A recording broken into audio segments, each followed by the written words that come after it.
sa ating pong pagpapatuloy, naanyayahan ko po kayo ang lahat.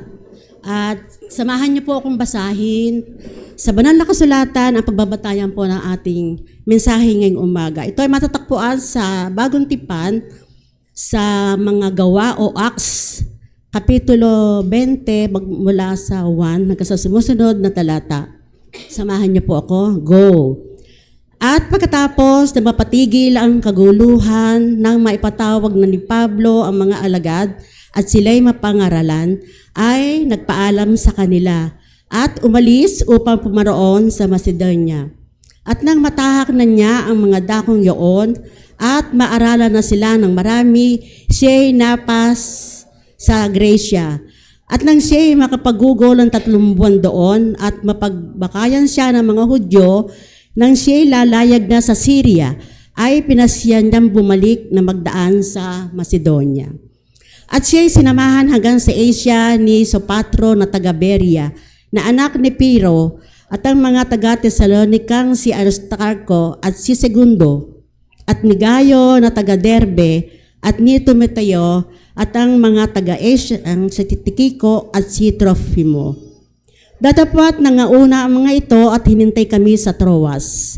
At kami nagsilayag mula sa Pilipos, pagkaraan ng mga kaarawan, ng mga tinapay na walang lebadura, at nagsidating kami sa kanila sa Troas sa loob ng 5 araw, na dooy nagsitira kami 7 araw.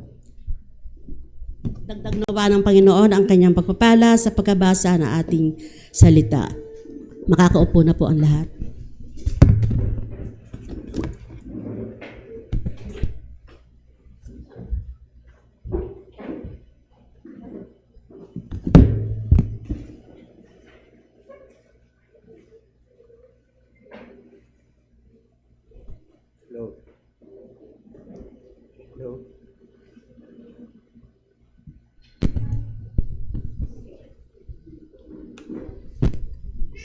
Praise the Lord. God is good.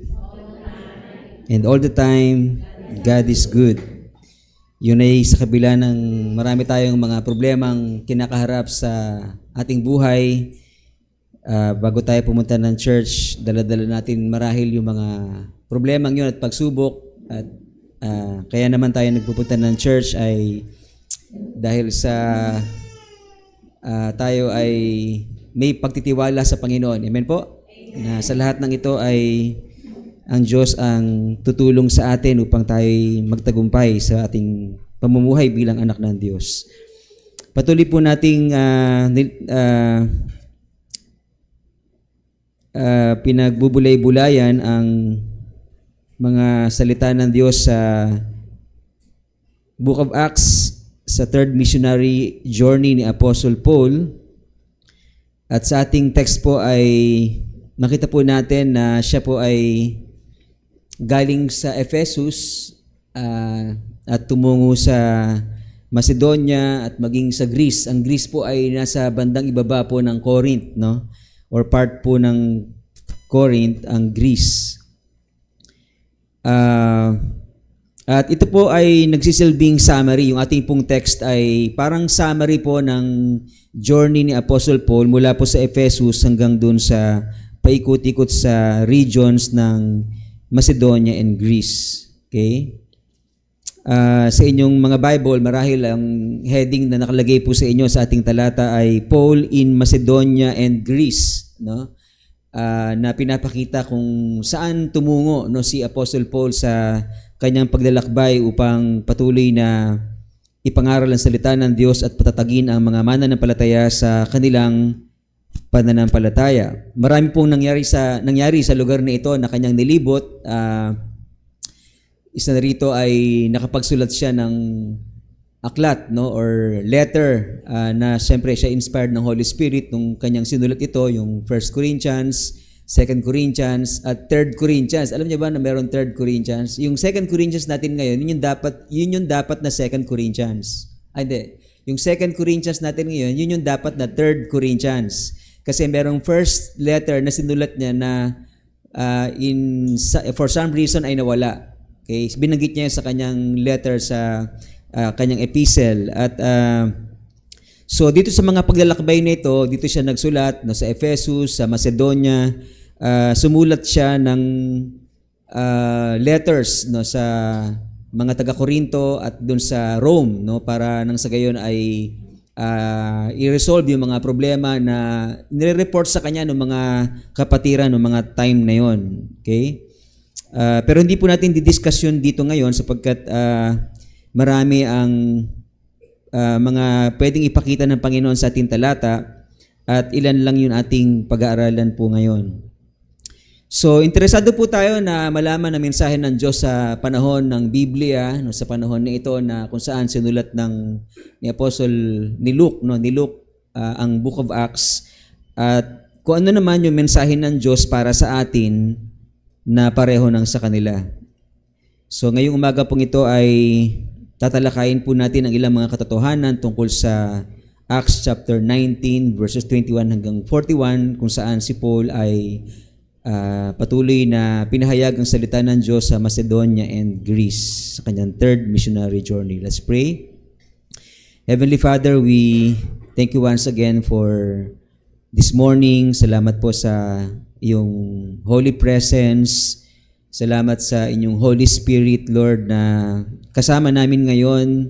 As you said in your word, Lord, kami ang iyong templo and therefore ikaw ay sumasa amin every time that we come together as your people, as your children.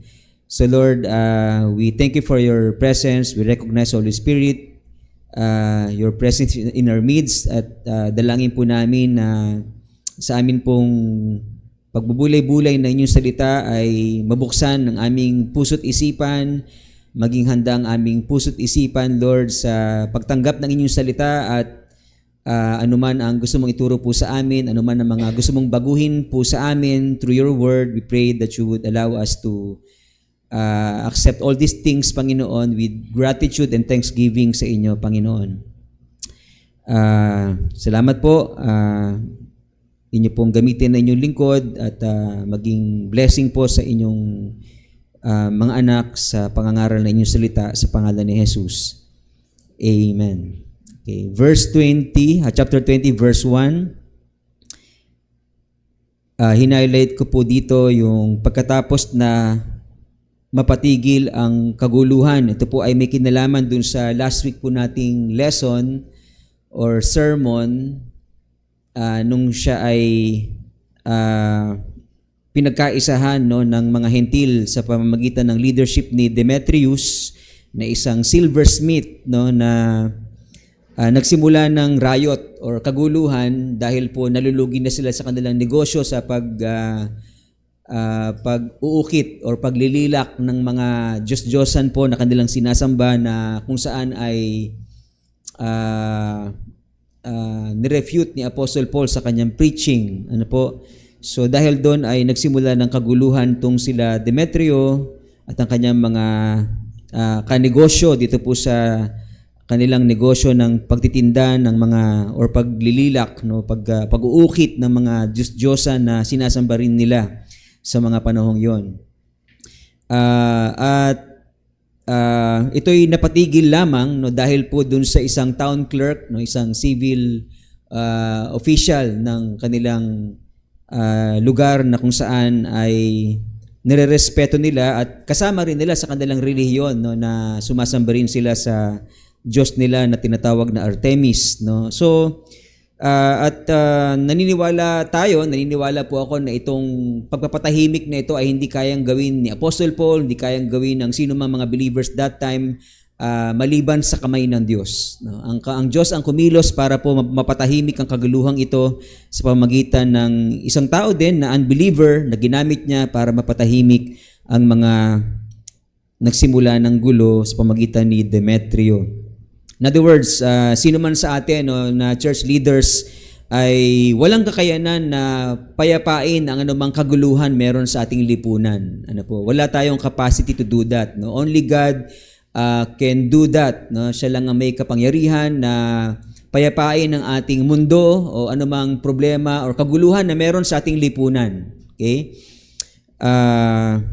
Although trabaho ng ating pamahalaan, di ba, na payapain ang ating bansa sapagkat Sila ang tinalagan ng Diyos para maging tagapamahala ng ating bayan at meron silang katungkulan para gawin yon. Pero wala rin sa kanila yung kapangyarihang yon kung hindi sila sasamahan ng Diyos at kung hindi kikilos ang Diyos para payapain ang ating kapaligiran. Pero meron tayong pwedeng gawin biblically.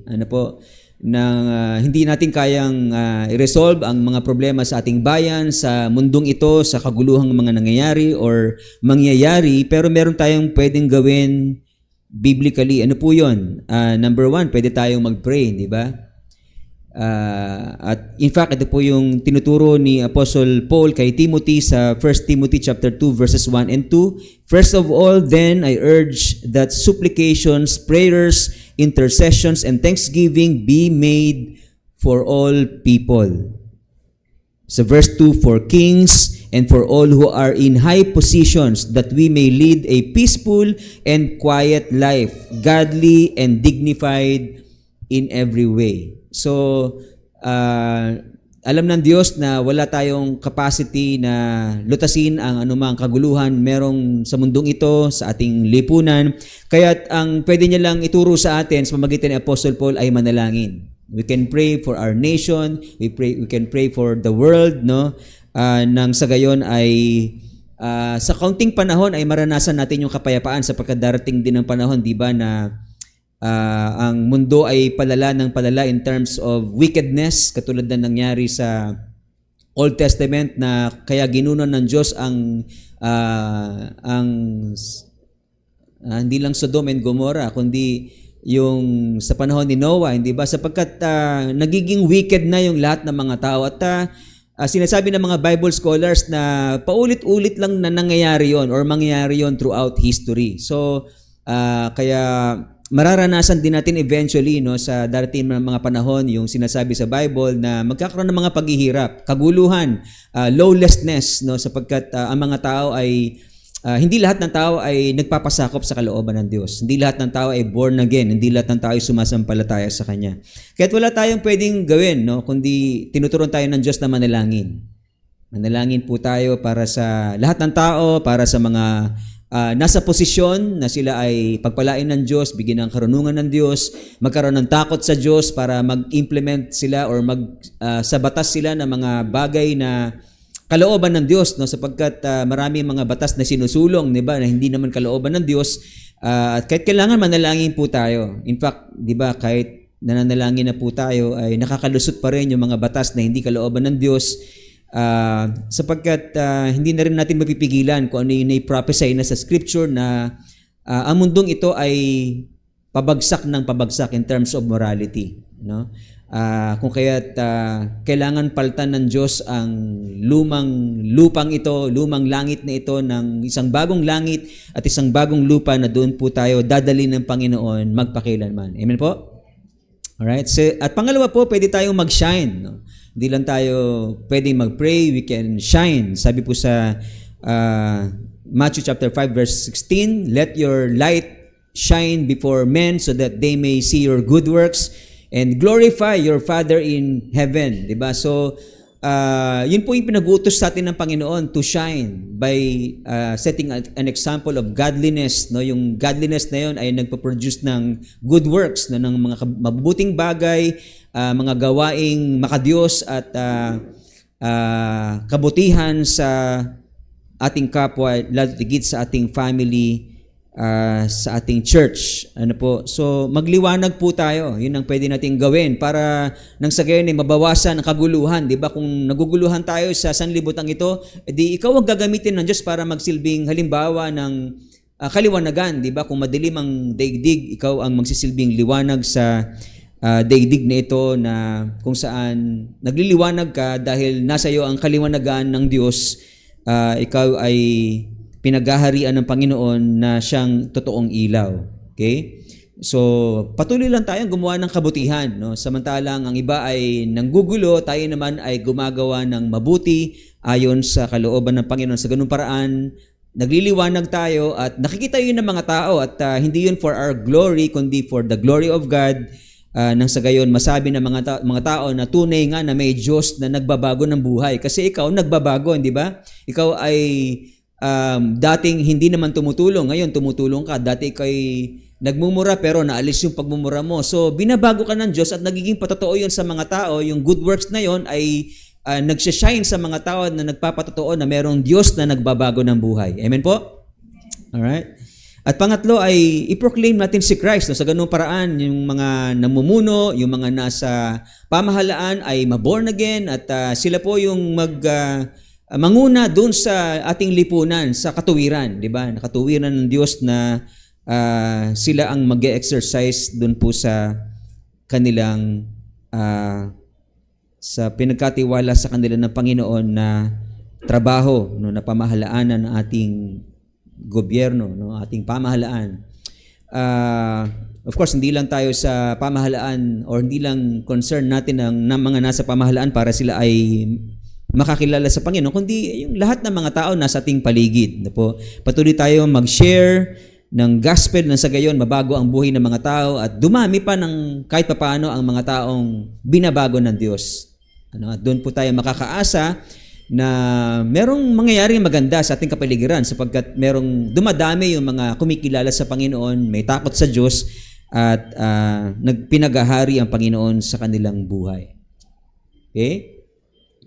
So verses 1 and 2, makita po natin dito na pinatawag ni Apostle Paul ang mga alagad, no, mga disciples. No? Again, yung disciples dito ay yung mga believers in Christ. So once you believe in Jesus Christ as your Lord and Savior, then you are one of God's or Christ's disciples. Isa ka sa mga disciples ng ating Panginoon. Okay? Pinatawag niya yung mga alagad upang sila'y mapangaralan.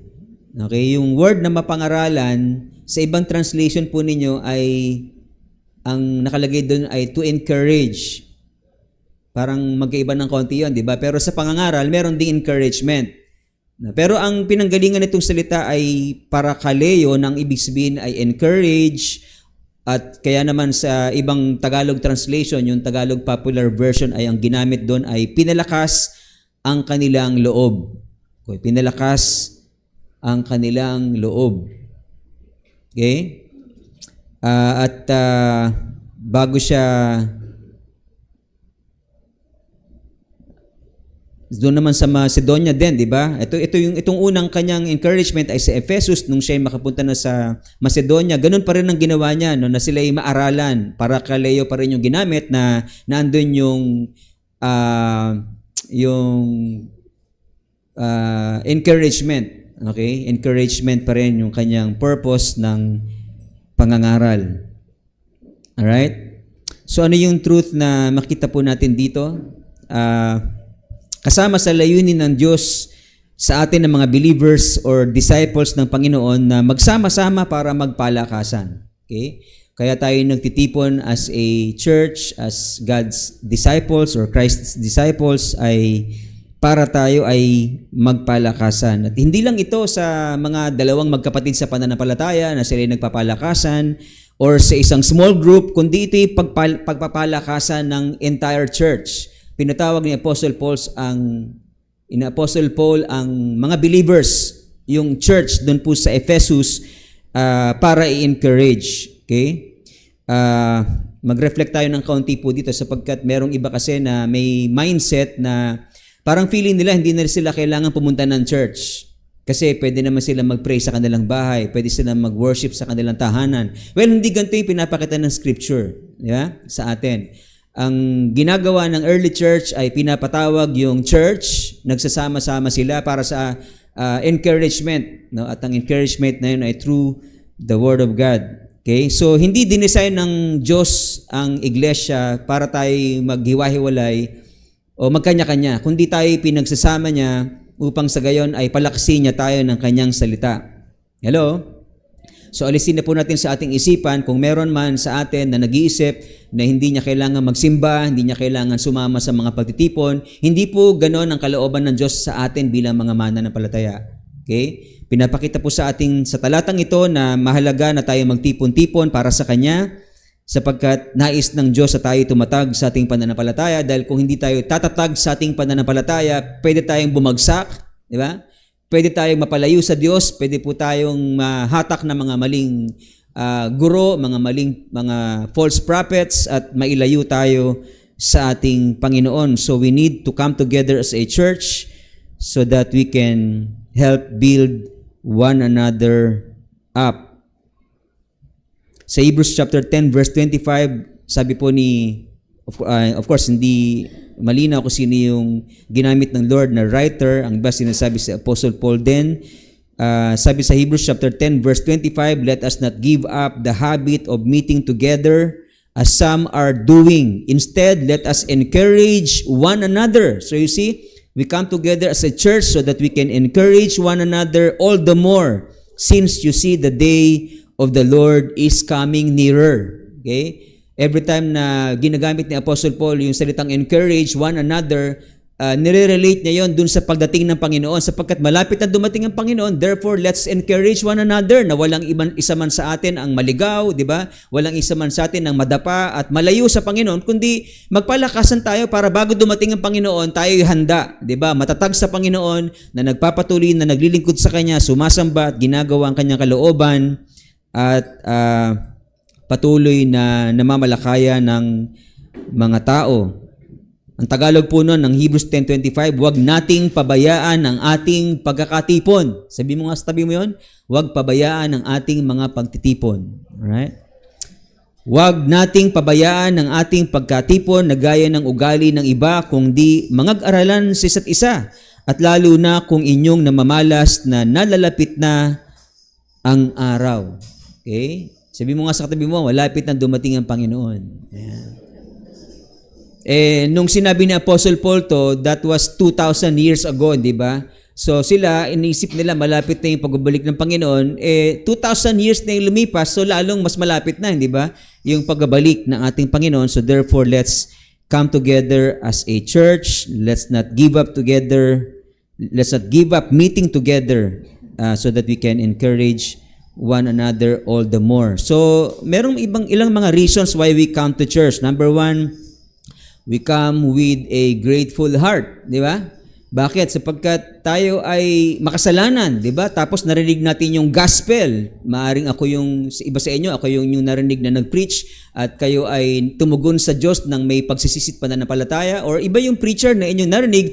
Nonetheless, tayo ay minsan nakarinig ng gospel at na-realize natin tayo makasalanan at mapapahamak sa apoy na impyerno. Pero sa biyaya ng Diyos ay may paraan siyang ginawa na yun ay sa pamamagitan ng kanyang anak na binigay niya upang mamatay para sa atin, nabuhos sa kanyang dugo para mapatawad ating makasalanan. At kung tayo sasampalataya sa kanya, papatawarin niya ang ating makasalanan at tayo bibigyan ng katiyakan ng buhay na walang hanggan. So we come together as a church with a grateful heart, no? Thanking the Lord for saving us. Amen po?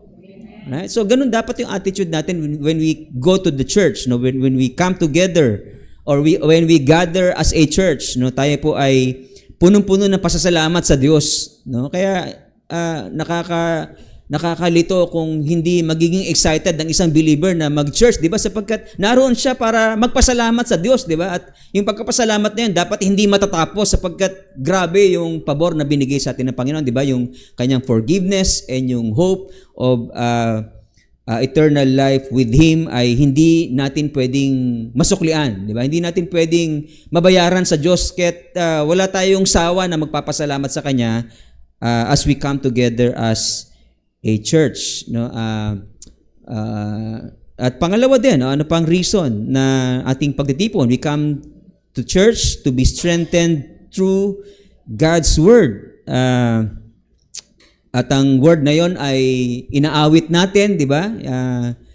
Sa mga awit natin sa pagsamba, yun ay mga kataga na hinugot ng mga, ewan ko kung lahat, no? Pero sana lahat ng mga nag-compose ng Christian songs ay hinugot nila sa Bible, no? Sapagkat yun yung ating inaawit, yung Word of God, no? Na kung saan nagpapatibay ng ating pananampalataya. Kaya minsan pag kumakanta ka, nadadala ka sa emosyon mo, hindi ba? Sapagkat yun ay salita ng Diyos na nagbibigay sa iyo ng pag-asa, ng comfort, ng peace, di ba? Sapagkat meron doon mga kataga na nagbabanggit tungkol sa katotohanan ng salita ng Diyos, sa preaching, sa mga Bible studies natin ay nagtitipon tayo para sa gayon ay lumakas tayo sa pamamagitan ng salita ng Panginoon.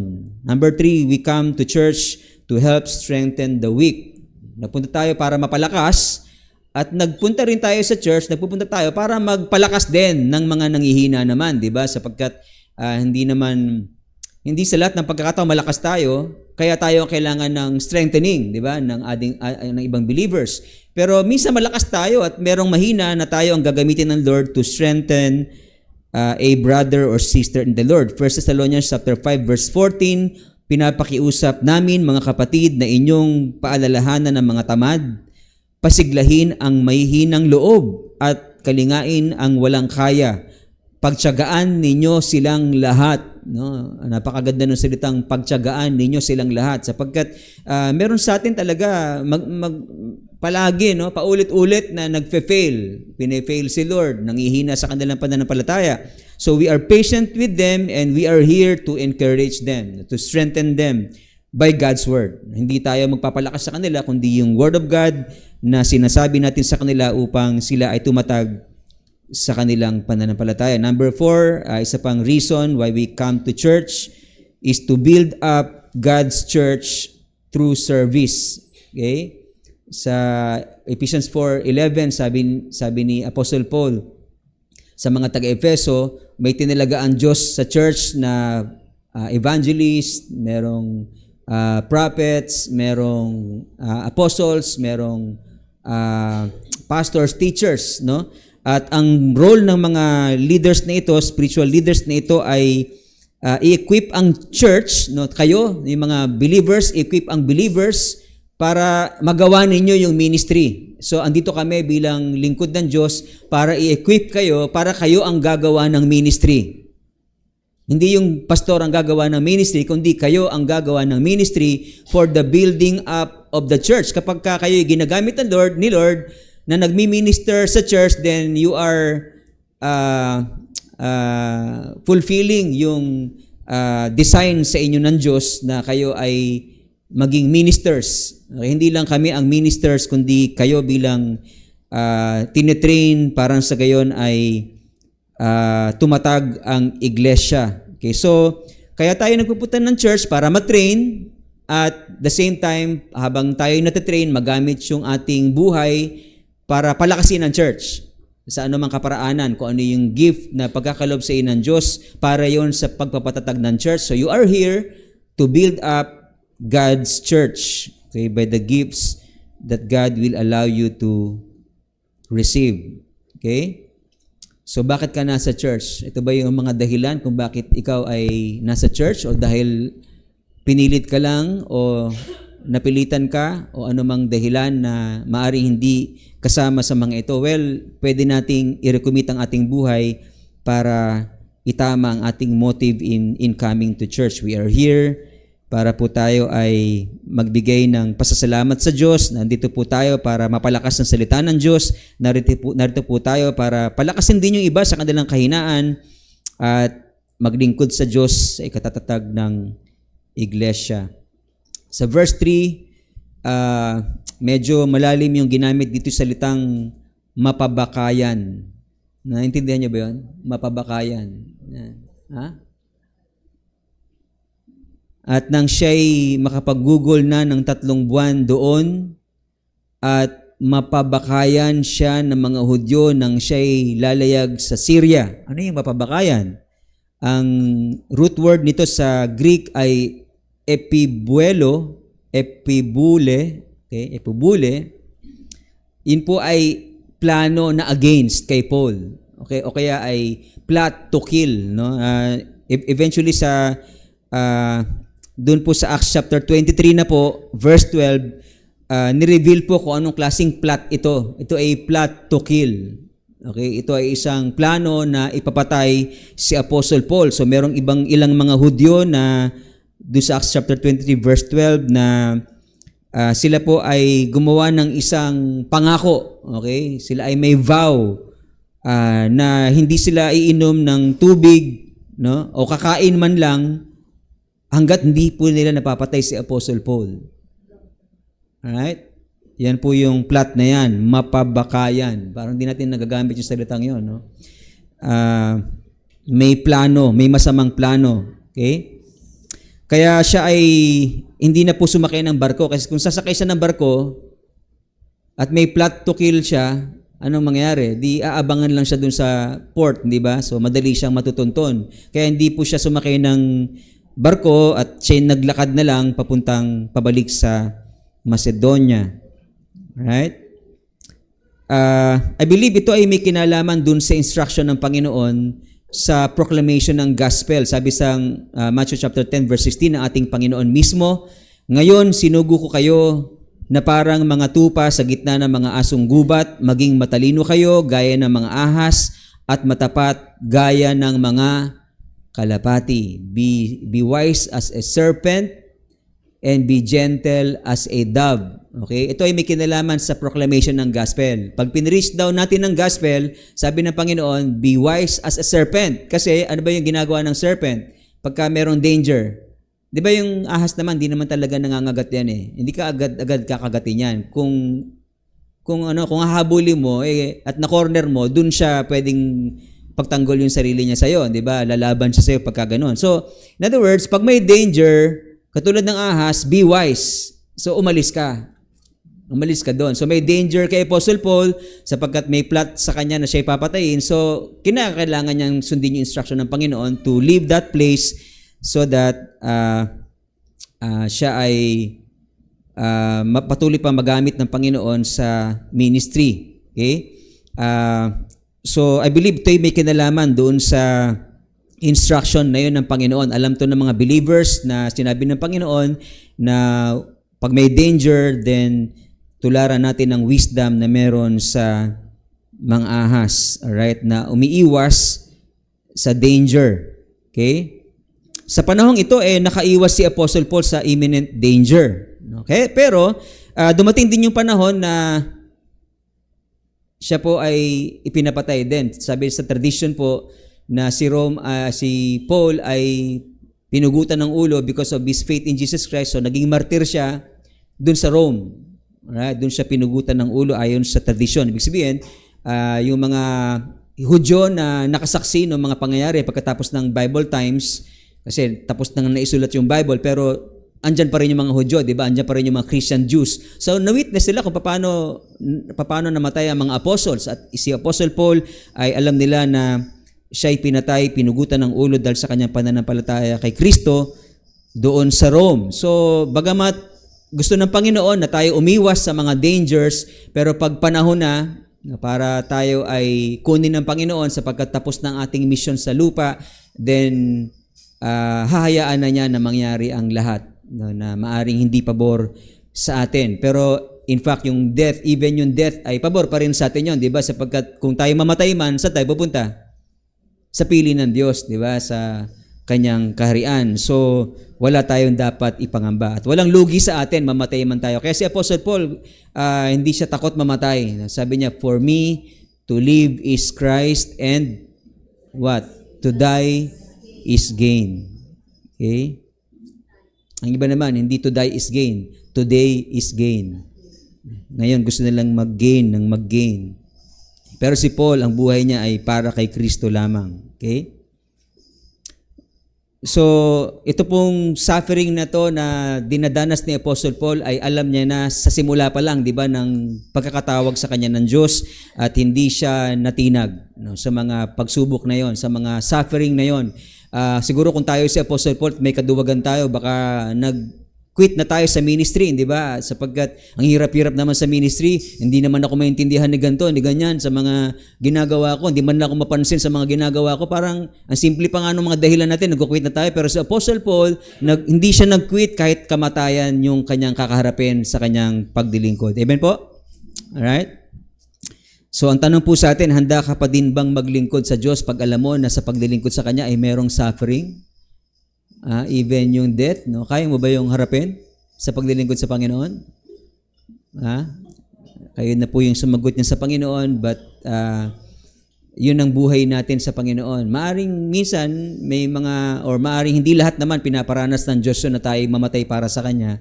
Pero kung mamatay tayo para sa Kanya, bakit hindi? Hindi ba sapagkat namatay naman siya para sa atin, di ba? At binuhis ang Kanyang buhay alang-alang na tayo ay magkaroon ng kaligtasan. Verse 4. Makita po natin dito na binanggit ang mga pangalan na sumama sa Kanya, no? Na hanggang sa Asia, si Sopartro, si Aristarco, si Segundo. Ang bigas ba to? Segunda pala yun, Segunda. Si Segundo, Gayo, Timoteo, Takiko, and Tropimo. Okay? Sa Tagalog, mga nakakatawa yung pagkakatranslate, pero sana inas-is na lang nila kung ano yung mga pangalan nilang totoo. Yung Timoteo, Timothy sa English, di ba? Ewan ko sa Grego kung ano yung pagkakatawag kay Timothy. So ito pong mga lalaking ito na binanggit sa talatang ito ay probably, sabi ng mga Bible teachers, ay galing sa mga various churches na na-plant through Apostle Paul. Okay? Ang tanong dito, bakit siya sinamahan? Dahil ba sa may threat ng danger, merong threat ng or plot to kill para merong siyang proteksyon? Ganun ba yung palagay natin na dahilan bakit may sumasama sa kanya para nang sa gayon na ipagtanggol siya? Hindi po ganon. Alright? Sapagkat ito pong mga kasama niyang ito ay sasamahan siya para kolektahin, no, yung mga offering na ibibigay nila sa Jerusalem. Okay?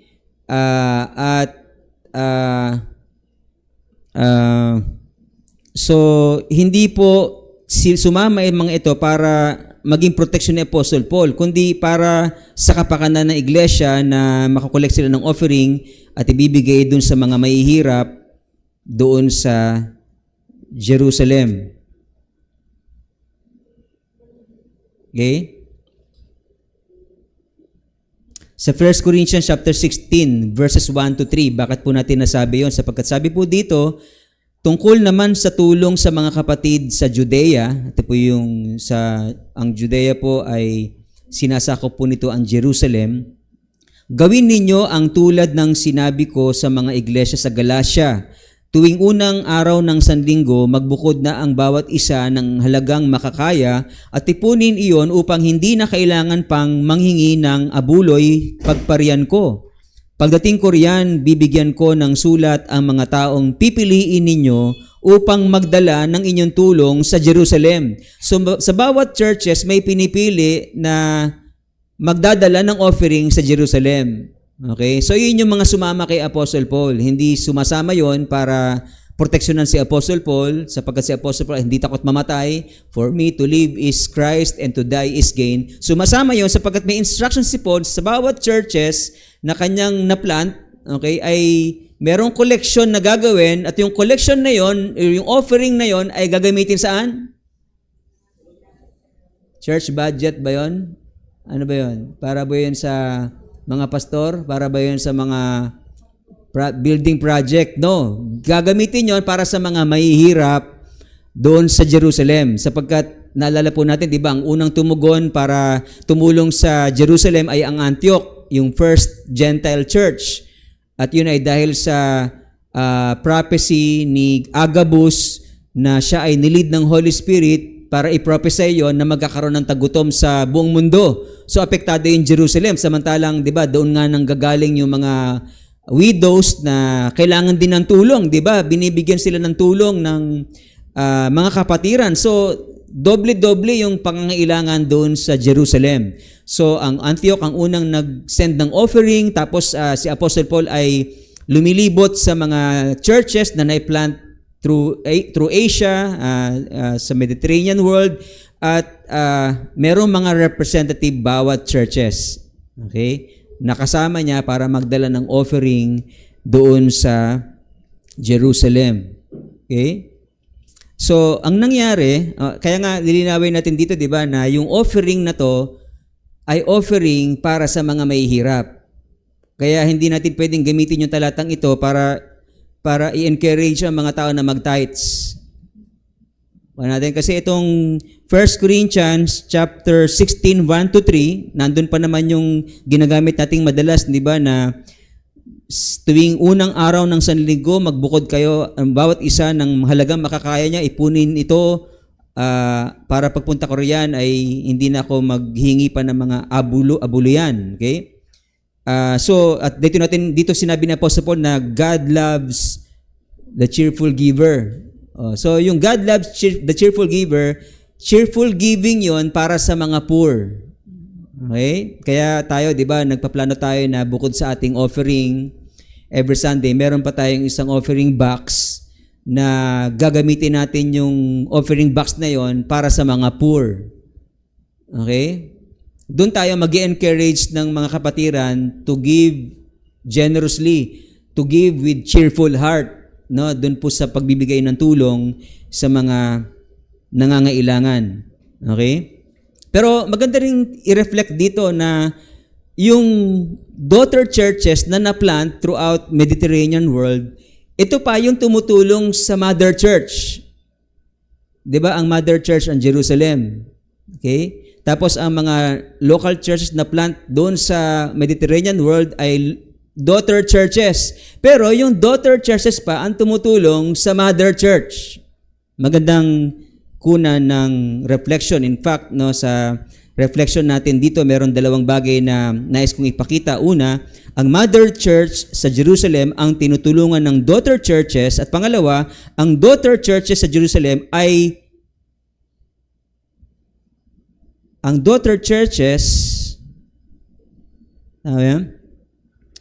ay magpapatibay ng relationship ng church in general. Okay? Yung pagbibigay, no? Yung pagbibigay ng daughter churches doon po sa Jerusalem ay magpapatibay ng relationship ng church, entire church in general, sapagkat ang mga Hudyo at ang mga Hentil ay dating merong indifference sa isa't isa. Meron silang alitan, may hidwaan, merong hindi nagpapansinan, no, yung mga Hentil tsaka mga Hudyo. Naging Kristiyano na sila. So anong gagawin nila? Dapat silang magkaisa, hindi ba?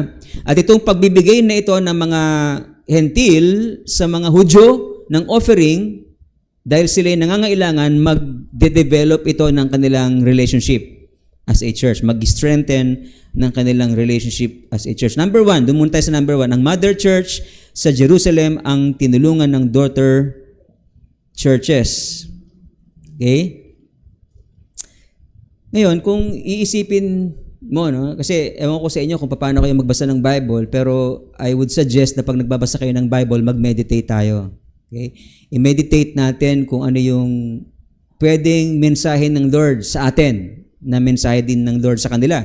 Sapagkat kung ikaw yung nandun sa mother church, ikaw ay Hudyo, di ba? Kristiyanong Hudyo. Ikaw yung dating Hudyo na ayaw mo makipag-fellowship sa mga Hentil. Okay? Hindi ka man lang bumabati sa kanila. Okay? Pagka dadaan ka sa pupunta kang Alabang, pagka ang mga Hentil ay nasa bayanan, iiwas ka, pupunta ka ng Cavite. Iikot ka ng Cavite para makapunta ng Alabang. Ganun ang ginagawa ng mga Hudyo dati. Okay? Para lang maiwasan yung mga Hentil na tinuturing nilang marumi. Ang gastos, di ba, no? Ginagawa nila. Dahil ayaw nila halimbawa, ikaw yun. Ikaw yung ayaw mo makita yung mga Hentil, namumuhi ka sa kanila. O kaya, marumi ang tingin mo sa kanila. Pagkatapos, ngayon, tutulungan ka. Anong maramdaman mo? Kahiya, di ba? Siguro sobrang pride mo, ano gagawin mo? Baka hindi mo tatanggapin yon. Tama? Sobrang pride ng tao, minsan hindi niya tinatanggap yung tulong sa kanya ng iba na nakagawa sa kanya ng mali or ginawa niya ng mali. Di ba? Kasi ayaw niya na Ayaw niya na magkaroon ng utang na loob. Ganyan ba tayo minsan sa buhay natin? Na meron tayong pride na ayaw natin tanggapin ang binibigay sa atin ng iba kasi ayaw natin na magkaroon tayo ng utang na loob sa kanila. Mahirap ka na, naghihirap ka na dahil lang sa yung kaaway mo ang magbibigay sa iyo, ayaw mong tanggapin. That's pride. Diba? At ayaw ni Lord na ganun ang gawin natin. Nakita natin dito sa kaganapan na ito sa Bible na kung saan ang mga hentil na tinuturing na marumi na mga Hudyo, sila ay tumutulong sa mga dating tumuturing sa kanila ng mali. Di ba? Yung pa yung isang bagay, di ba? No? Yung bang gumagawa sa iyo ng mali, hindi mo natutulungan? Ayaw mo na silang lapitan, ayaw mo na silang puntahan, ayaw mo na silang makita. Na may mga ganyang attitude, di ba minsan tayo na maaring sa araw na to, tayo ay tinutuwid ng Panginoon sapagkat hindi yon kalooban ng Panginoon. Okay, sabi sa James chapter 4 verse 6, no, birthday ni James. Sabi sa James chapter 4 verse 6, God opposes the proud but gives grace to the humble. So kung tayo ay proud na komo kagalit natin, yung tutulong sa atin or may galit sa atin, yung tutulong sa atin, okay, ikaw ay may galit sa kanya, pag may pride ka, then God will oppose you. Maghihirap ka lalo, no? At ikaw ay ibabagsak ng Diyos dahil sa iyong pride. So kaya pagka binibigyan ka, kahit sino pa yan, di ba? Kahit kaaway pa yan, tanggapin mo kasi God opposes the proud. Okay? Meron namang iba, ang iniisip lang nila, sila lang ang tulungan, di ba? Kami yung daughter church, kami yung tulungan nyo. Parang ganun yung attitude ng iba. Pero ito iba, di ba? Yung daughter church ang tumulong sa mother church. Di ba? Parang iba, parang mga anak, di ba?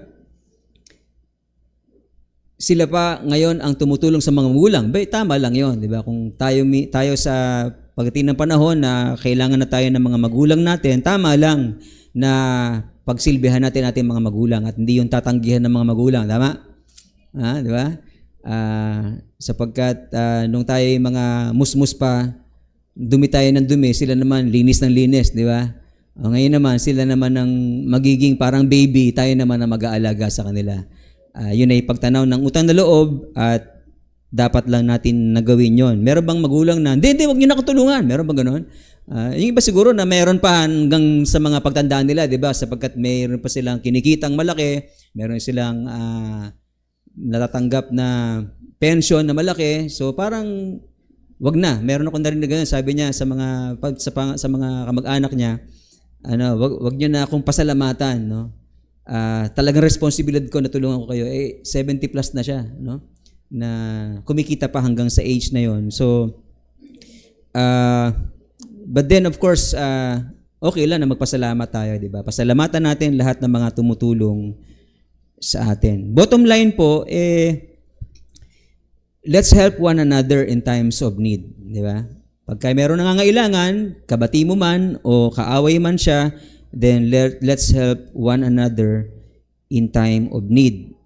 John 13:35, by this all people will know that you are my disciples if you have love for one another. Kung tayo ay nagmamahalan, makikita yun ng mga tao at nakikita yun ng Diyos na patunay na tayo ay kanyang mga alagad. Number 2, ang pagtulong ng daughter churches sa Jerusalem Church ay magpapatibay ng relationship ng church in general, in Jews and Gentiles na dating indifferent sa isa't isa. So dalawa po yung lumalabas na motive ni Paul. Una, para turuan ng churches na tumulong sa church in need. Pangalawa, para patatagin ang relationship ng mga Jews and Gentiles na bumubuo ng church ng Panginoon. Sapagkat meron pang transition na nangyayari sa kanila during this time, di ba, ng early church na kung saan meron pa silang indifferences. Yung, alam mo yun, pagka bago ka pa lang sa isang church, medyo may hiya ka pa, di ba, na makipaghalubilo. Sila hindi lang hiya, kundi meron silang pangit na nakaraan, di ba? Magkaaway sila dati, pero ngayon, mga mananampalataya na sila kay Kristo. Yung mga Hudyo ay naging mananampalataya, may mga hentil na naging mananampalataya. Dating magkaaway, paano sila magiging matatag sa relationship? Sa pamamagitan ng pagtutulungan. Kaya pinupush ni Apostle Paul na itong mga Gentile churches ito ay tumulong sa mother church, sa mga Hudyo, doon sa Jerusalem, dahil ito yung magbibigkis sa kanila sa pag-iibigan. Okay, mararamdaman ng mga Hudyo na mahal din sila ng mga hentil, kahit sa kabila ng minaltrato nila itong mga hentil na ito, di ba? Sapagkat tumutulong sila. At naranasan na nila yun sa mga taga-Antioch, di ba? Ngayon, buong church na, doon po sa Mediterranean world, mga dating unbelievers na naging believers, at mga kaaway nila dati ay tutulungan sila. Okay? So ano po yung gustong ituro ng Panginoon po sa atin? Dito po, no? Maging handa po tayo sa pagtulong sa mga needy sa ating church at sa iba pang mga local churches. Natutuwa po ako sapagkat eventually yung home Bible study po natin doon sa Quezon ay meron na po silang offering. Okay? Nagko-collect na po ng offering doon. Minsan 60 pesos, no? Minsan 100 pesos, no? Yung kanilang offering doon. Home Bible study po 'yon. At meron na po tayong treasurer doon, si Ate Ami, Sister Ami ang ating treasurer. At nung pag-visit po namin doon nitong nakaraan lang ay tinrain natin sila, no, through Chichi na paano maghawak ng pananalapi, paano maging good steward sa 60 pesos, no, or 100 pesos. No, ngayon meron silang hawak na 1.7 yata, 1.4, ganyan, 1.4 kasi meron pa silang offering na nung pagpunta namin doon, merong nagbigay ng cash na 1,200, binigay natin doon sa kanilang, dinagdag sa offering nila yon. So naging 1.4 yung offering nila. Kaya kahapon nung Bible study, nag-decide yung church doon na bigyan ng tigwa 100 yung mga umattend bawat family, para man lang makadagdag sa pambigas nila, no? So may natira sa kanilang 7 silang family, o 8 yata yon, di 600 pa, 400 pa yung natira, di ba, na pwedeng magamit, na ginagamit nila pagka may sakit sa kanila na kailangan tulungan, dun sila umuhugot. Pinag-uusapan namin sa Bible study kung sino may sakit at sila ay humuhugot sa kanilang offering sa mga nangangailangan. So napakagandang tignan, di ba, na ang mga mananampalataya ay nag-iibigan sa pamagitan ng pagtutulungan sa bawat isa. Ito po yung gustong ituro ng Panginoon po sa atin. At gawin din po nating layunin na pagtibayin ang relationship ng magkakapatid kay Kristo, lalo na yung mga merong nararamdaman na indifference, na yung parang may mga iba sa atin hindi nagpapansinan kasi meron silang mga unresolved na conflicts, di ba? So, parang sila yung Hudyo at saka mga Hintil dati na ngayon mananampalataya na pero nagkakahiyaan sila. Anong gagawin natin? Katulad ni Paul, tayo ang mag-initiate, no, na tayo ay gumawa ng paraan para itong isang taong ito, sige, bigyan mo ng tulong ito pagka nangangailangan. Para na sa gayon, tumibay yung kanilang relationship. Maalis yung mga indifference nila sa bawat isa at mamuhay sila ayon sa kalooban ng Diyos to love one another. Huwag nating balikan ang maling example ng mga Hudyo at Hentil na ayaw nilang mag-fellowship sa isa't isa. Matthew chapter 5 verse 9, sabi ng Panginoong Yesus, "Blessed are the peacemakers, for they shall be called sons of God," or children of God. Okay, so blessed ka, tatawagin kang anak ng Diyos kung ikaw ay katulad ni Paul na pinagkakaisa yung mga merong hindi pagkakaunawaan. Pag ikaw ay nagiging peacemakers para sa iba na merong alitan, then blessed are you, for you will be called a child of God. No? Talagang totoong anak ka ng Diyos kapag ikaw ay nagiging dahilan ng pakikipagpayapaan doon sa ibang mga hindi magkasundo, or sa mga merong problema, hindi sila payapa sa kanilang buhay. Ikaw yung nagsisilbing instrumento ng Diyos para tumatag yung kanyang pananampalataya at siya ay magkaroon ng kapayapaan sa kanyang puso. Then blessed are you, for you will be called a child of God. John 13:35, "By this all people will know that you are my disciples if you love one another." So patuloy po tayo na hinihimok, tinuturuan ng Diyos na magmahalan sa bawat isa, no? At yung pagmamahalan na yon ay pinapahayag natin sa magitan ng pagtulong. Pwede kang magbigay ng walang pag-ibig, di ba? Tumutulong ka, walang pag-ibig kasi mali ang motibo. Pero hindi ka pwedeng umibig nang hindi ka magbibigay. Okay, so we'll give so that we can express our love for one another sapagkat ito yung kalooban ng Diyos natin, lalo na sa mga merong indifferences sa bawat isa. Meron kayong unresolved conflicts. Ang pwedeng paraan para kayo magkasundo, gumawa kayo ng mabuti sa isa't isa. no? At pwede tayo maging mediator, no, para sabihan ng isa, ito yung gawin mo sa kanya para magkaayos na kayo. Bigyan mo siya ng something sa birthday niya, o kahit meron kang bonus, magbigay ka ng something sa kanya para kayo ay magkaayos. Kung may pride yung tao na yon na ayaw tanggapin yung galing sa isang kaaway niya dati, God will oppose our pride, di ba? At magsasuffer tayo kung tayo ay mag-iinarte at ayaw nating tanggapin yung inaalok sa atin na biyaya or anumang bigay na galing sa ating kaaway. Huwag nating turingin na suhol, okay? Kundi ito'y kalooban ng Diyos na tayo ay magtulungan. Ibaba natin ang ating pride, na huwag nating isipin na ayaw natin tumanaw ng utang na loob. No? Dapat meron tayong utang na loob sa isa't isa. Hindi lang ikaw yung tulong ng tulong. Pwede naman tulungan ka rin namin para meron ka rin utang na loob sa amin, di ba? Pangit naman yung kami lang ang may utang na loob sa iyo, dapat kami rin. Ikaw rin may utang na loob sa amin. Kaya lang, ano naman mabibigay ng iba kung wala naman sila mabibigay, di ba? Sasabihin halimbawa na Ate Remy, ano man ang mabibigay ko? Halimbawa, nakatanggap siya ng 100 pesos, bumili siya ng isang hairpin, no? Ibibigay mo yung kay Ate Mina, pwede rin, di ba? Kasi para maipakita mo yung love, no, sa isang kapatid at ipagpapasalamat yun ng isang kapatid sa kahit na maliit na bagay na pagkapakita natin ng concern, di ba? Maganda lalo yung hairpin na may puso, di ba? Na nabibili sa Shopee, yung order mo, 5 pesos. Ang delivery charge, 30 pesos. 35 pesos lahat. Okay?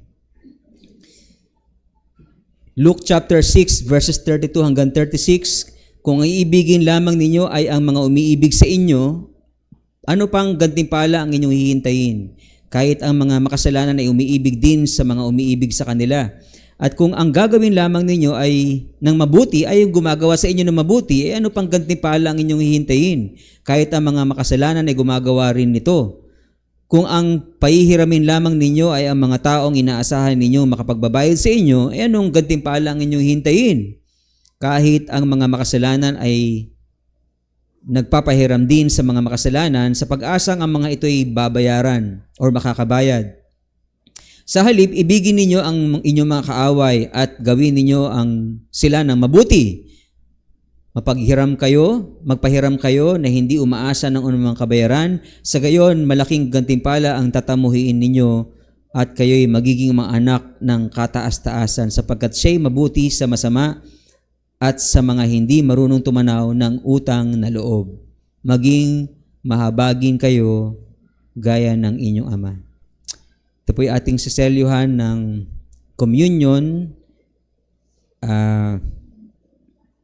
So, ihanda po natin ating mga sarili sa pagtanggap ng banal na dulang ng ating Panginoon. Right.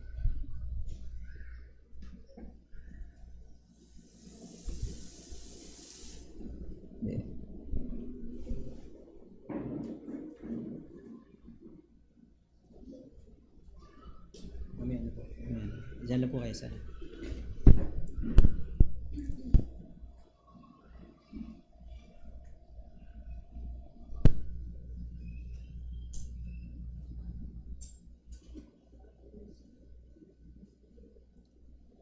So, ginagawa po natin once a month ang pag-aalaala ng banal na dulang ng Panginoon or yung Lord's Supper.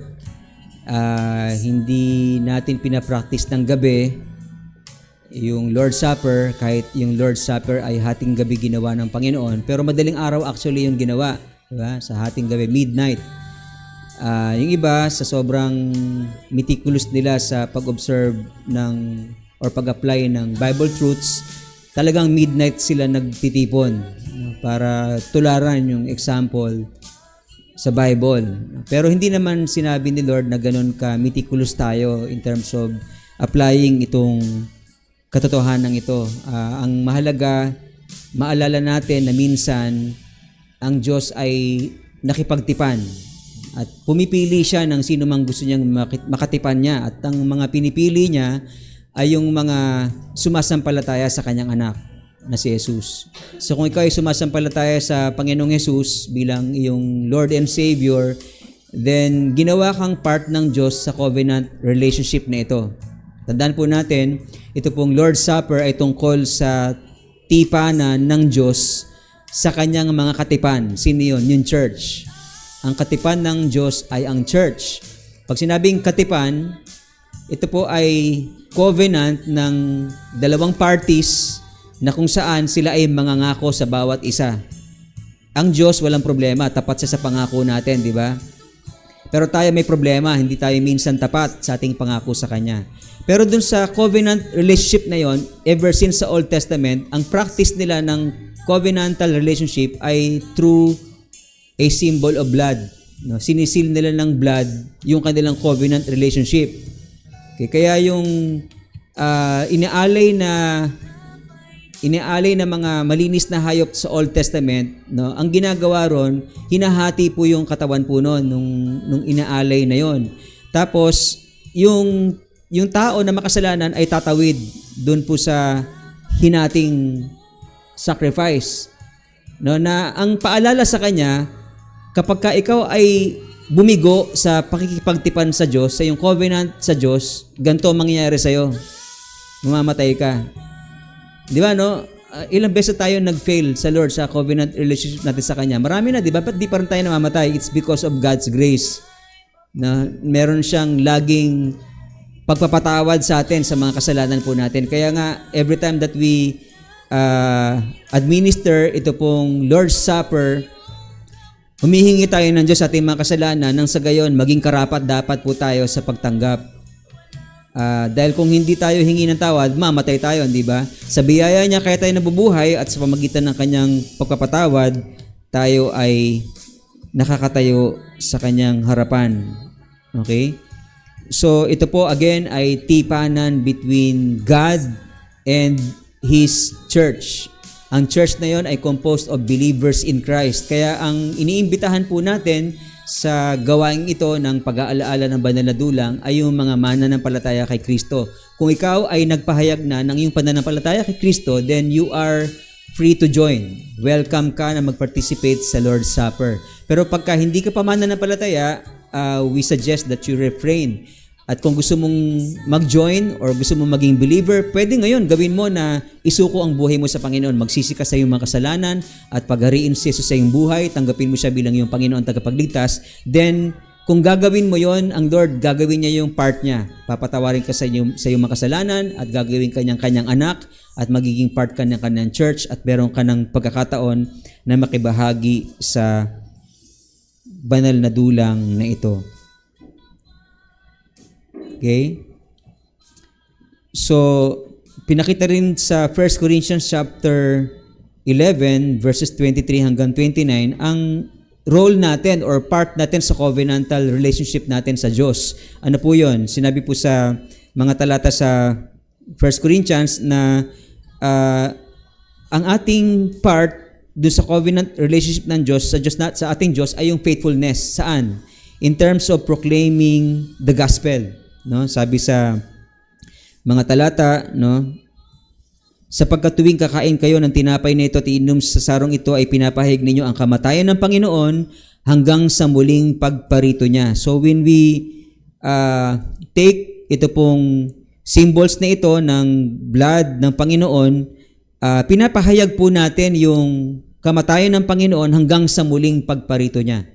Pero of course, hindi lang natin pinapahayag yun dito as we remember itong covenant ng Diyos sa atin, kundi ito'y part natin sa covenant relationship natin sa Diyos, na tayo po ay humahayo upang ipangaral ang mabuting balita na si Jesus ay namatay para sa atin at siya ay babalik upang kunin tayo at dalhin sa kanyang kinaroroonan sa atin na mga sumasampalataya sa Kanya. Kasama rin dito yung ating responsibilidad na patuloy na magpalinis sa Panginoon, no? Sabi sa James chapter 4 verse 8, linisin natin ang ating mga kamay, tayo ng mga makasalanan, dalisayan ng ating mga puso, no, na tayo ng mga double-minded. So, ito'y ginagawa natin by way of asking God for forgiveness sa 1 John 1:9 at ang Diyos ay handa tayong patawarin sa ating mga kasalanan. At pinapaalala din po sa atin sa 1 Corinthians na pahalagahan po natin ang katawan ng Panginoon. No? So, pinapahalagahan natin yung katawan sa pamagitan ng pagtulong sa mga kapatiran, no, pagmamahalan sa bawat isa, at kung may pagkakataon na tayo ay nabigo dito, then let's ask for the Lord's forgiveness. Tayo po sandaling tumungo, tayo po'y magpalinis sa Panginoon, humingi ng tawad sa ating mga failures sa Kanya. Habang siya ay faithful sa atin sa Kanyang pakikipagtipan, tayo may mga pagkakataon na nafe-fail natin siya, and we are given the privilege today to ask for forgiveness, magpalinis tayo sa Diyos upang maging karapat-dapat sa pagtanggap natin ng banal na dulang. Panginoon, kami po ay humingi ng tawad sa lahat ng mga pagkukulang namin sa inyo. Kayo po ay nananatiling faithful sa amin, but sometimes in our lives, Panginoon, we commit sins. Isang palatandaan na kami ay nagiging unfaithful sa inyo. Lord, we ask for your forgiveness. Salamat po sapagkat ikaw ay matapat at handang lagi kaming patawarin sa aming mga kasalanan. So we receive by faith, Lord, ang forgiveness mo sa aming mga kasalanan. In Jesus' name. Hayaan niyo po na sa aming pagtanggap ng banal na dulang na ito ay maging karapat-dapat po kami. Basbasan niyo po ang mga elementong ito na magkaroon ng malalim na kahulugan sa amin ang katotohanan na ikaw ay nakipagtipan sa amin at kami sa inyo, at tapat ka sa tipanang ito, at kami nais mo na maging tapat din sa inyo sa tipanang ito. In Jesus' name, Amen.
Let's all stand up.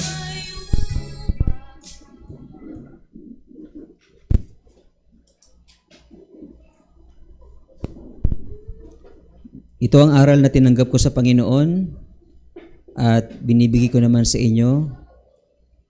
Ang Panginoong Yesus nung gabing siya'y pagkanulo ay dumampot ang tinapay, nagpasalamat at pinagpirapreso ito at sinabi, ito ang aking katawan na inihandog para sa inyo. Gawin niyo ito bilang pag-aalaala sa akin.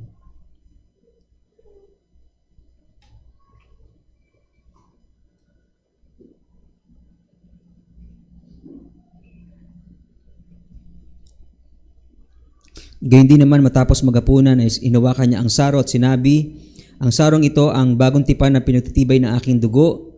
Tuwing inumin niyo ito, gawin niyo bilang pag-alaala sa akin.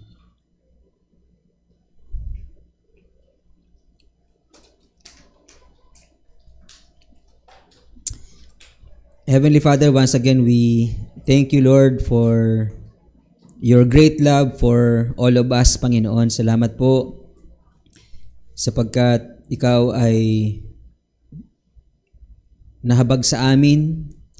Alam mo na dahil sa aming kasalanan kami mapapahamak sapagkat ikaw mismo ang gumawa ng batas ng kamatayan, bunga ng kasalanan.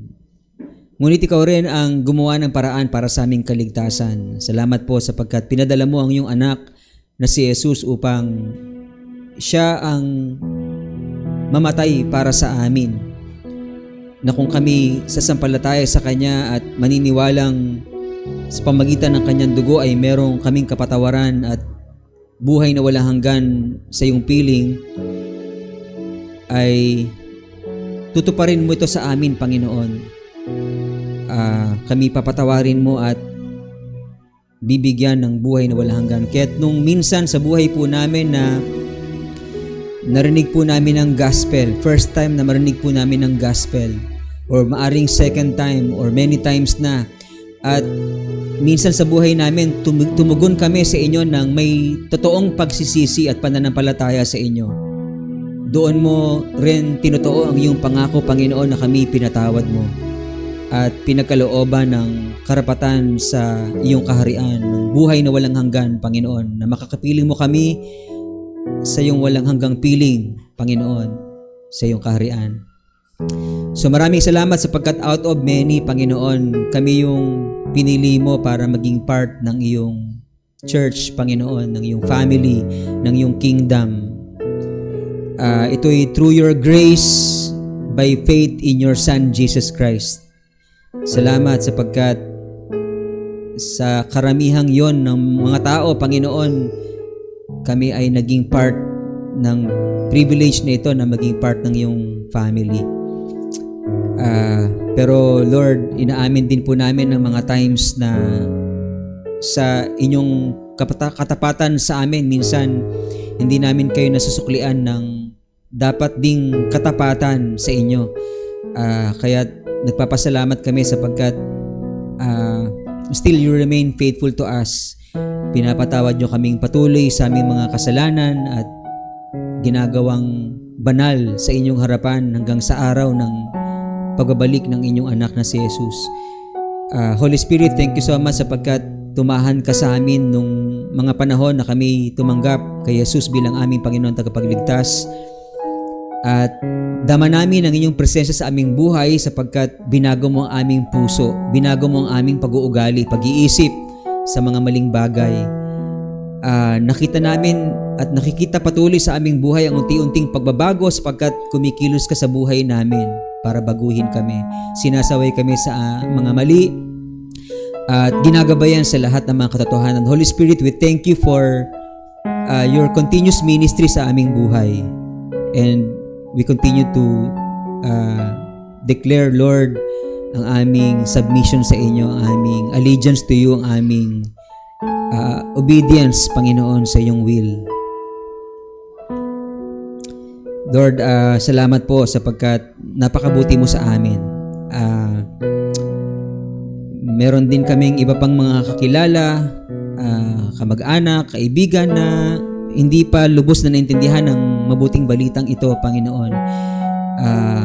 Alam namin na sila'y malayo sa inyo sapagkat hindi po nila kayo pinaghahari sa kanilang buhay. Ang ginagawa po nila sa kanilang buhay ay pawang mga hindi mo kalooban. At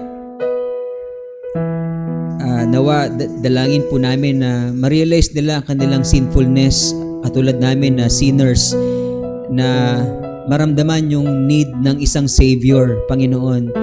Dalangin po namin na once na marinig nila ang gospel, we pray that you would send laborers in your harvest field, Panginoon, para ma-sharean sila ng gospel. Maaring kami yon, Lord. Gamitin niyo po kami para sa kanila.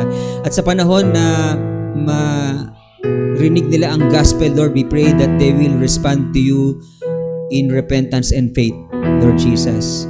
Magsisi sila sa kanilang mga kasalanan at tanggapin kanila sa kanilang buhay bilang kanilang Panginoon tagapagligtas. Maaring sa mga sandaling ito, mayroong mga nakikinig sa social media, or maaring meron dito ngayon na maaring hindi mo pa natitiyak kung talagang lubos ka na bang nagsisi o sumampalataya sa Panginoon.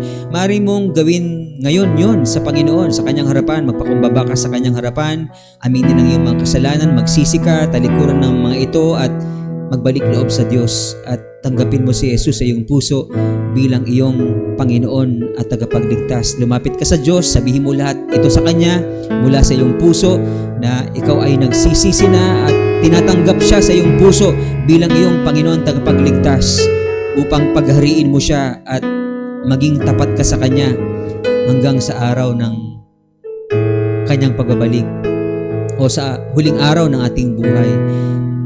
So, isuko mo ang iyong buhay sa Kanya at paghariin mo siya for the rest of your life.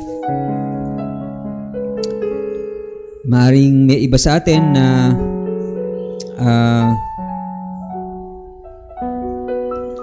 hindi aktibo sa pagdalo sa mga pagtitipon. Marami tayong ginagawang dahilan na kung saan hindi na tayo nakakadalo sa mga pagtitipon. Well, pinapaalala ng Diyos sa atin sa Kanyang mga salita kanina na mahalaga para sa Kanya na tayo magtipon-tipon sapagkat malapit na siyang bumalik. So, kung ikaw ay guilty, parang nahihiya ka kay Lord na minsan ka lang magsimba, hindi yun yung plano ng Diyos sa'yo. Gusto ng Diyos para sa'yo na lagi kang sumama sa mga pagtitipon sapagkat sinabi niya yun sa Kanyang salita na huwag nating kaligtaan ang mga pagtitipon, kundi tayo magsama-sama upang magpalakasan tayo sa bawat isa, nang sa gayon walang sino man sa atin ang manghina, o kung may manghina man ay lalakas siya, tatatag sa kanyang pananampalataya sapagkat inihigok natin siya every time that we come together as a church. God is reminding us today, that we come to God as a church at huwag nating kaligtaan to sa ating buhay upang sa gayon tayo tumatag sa ating pananampalataya. Nawa, italaga natin ating buhay na hindi lang tayo ang papalakasin sa ating pananampalataya, kundi magpalakas din tayo sa iba na mga mahihina.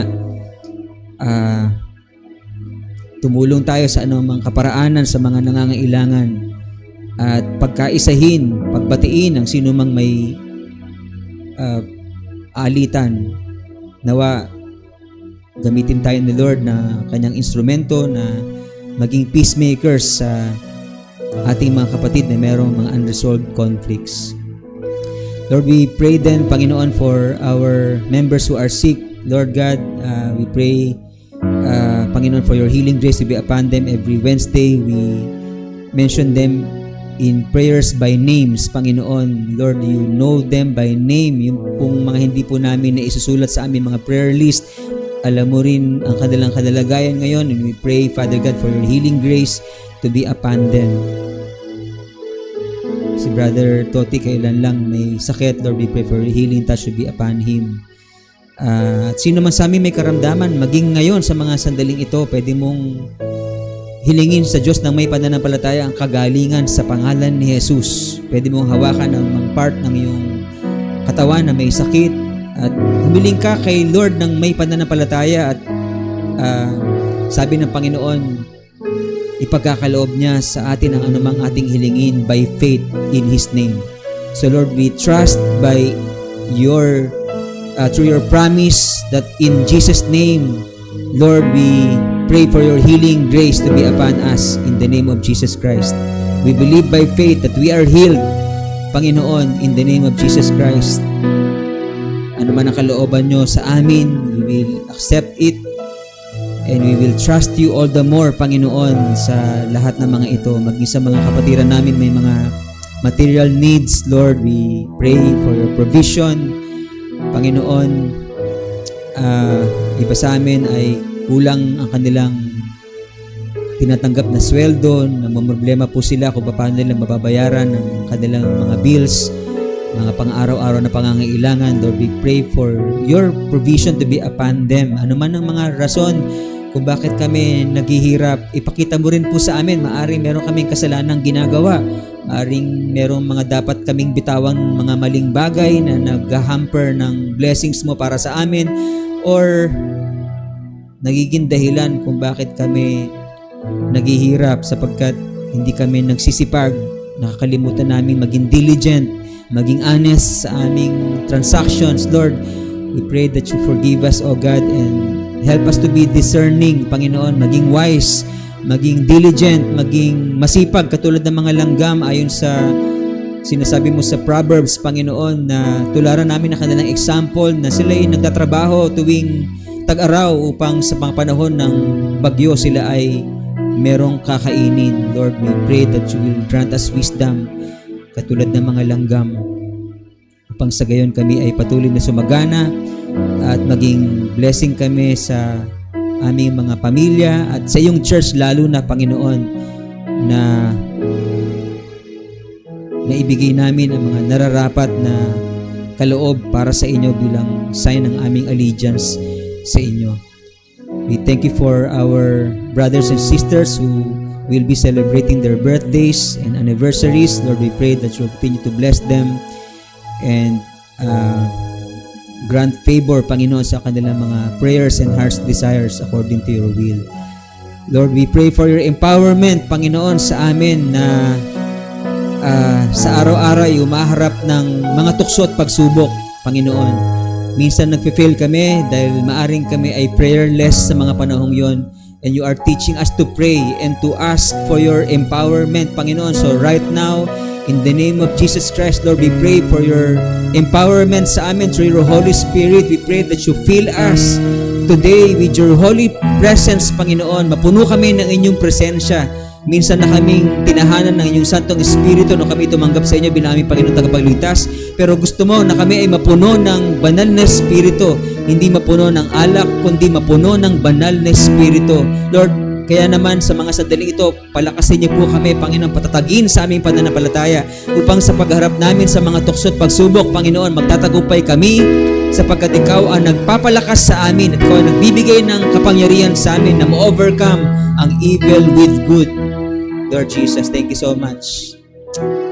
Salamat po, Panginoon, for empowering each and every one of us, O God. Sa pamamagitan ng inyong lingkod, hayaan niyo po na igawad sa bawat isa ang inyong mayamang biyaya sa Kanya na makapag-iingat sa inyo upang hindi kayo magkasala at makapagharap sa inyo na walang kapintasan at may malaking kagalakan sa Kanyang kaluwalhatian. Sa isang Diyos na ating tagapagligtas, sa pamamagitan nating Panginoong Yesus, sa Kanya ang kapurihan, karangalan, kadakilan at kapangyarihan mula pa nung una, ngayon at magpakailanman. All of God's people say, Amen.